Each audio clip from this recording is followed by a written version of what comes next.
Naranasan mo na bang mapangakuan? Tinupad ba niya yung pinangako niya sa'yo? Or napako lang ang lahat ng ito? Ako si Camille, 19 years old. And this is my story. Nung bata pa ako, walang gusto makipagkaibigan sa akin. Nilalayuan nila ako. Pag lumalapit ako sa kanila, tinatabay nila ako. Pag gusto kong makipaglaro. Hi! Pwede ba makipaglaro? Ayaw namin. Bakit naman? Ang pangit mo, dun ka nga. Aray, ganyan yung buhay ko nung bata pa ako.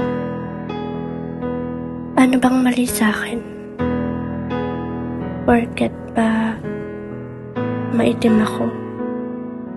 Hindi na ba ako pwedeng tanggapin? Pwede ba akong makiupo? Hindi, bawal. Doon ko, malapit sa may basurahan. Hoy, itigil niyo yan. Dito ka na lang umupo sa tabi ko. Salamat. You're welcome. Ako nga pala si Elijah.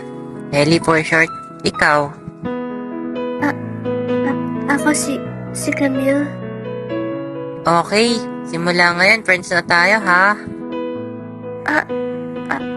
Okay. Hindi ako makapaniwala. Finally, meron na akong kaibigan. At si Elijah pa talaga. Simula noon, lagi na kaming magkasama. Magkatabi sa klase. Kahit sa recess. And after class, lalaro kami sa paborito naming tambayan. Siya rin yung humaharap sa mga nambubuli sa akin. Pero, isang araw, Ellie, bakit malungkot ka? Kasi last day ko na sa school na to. Ha?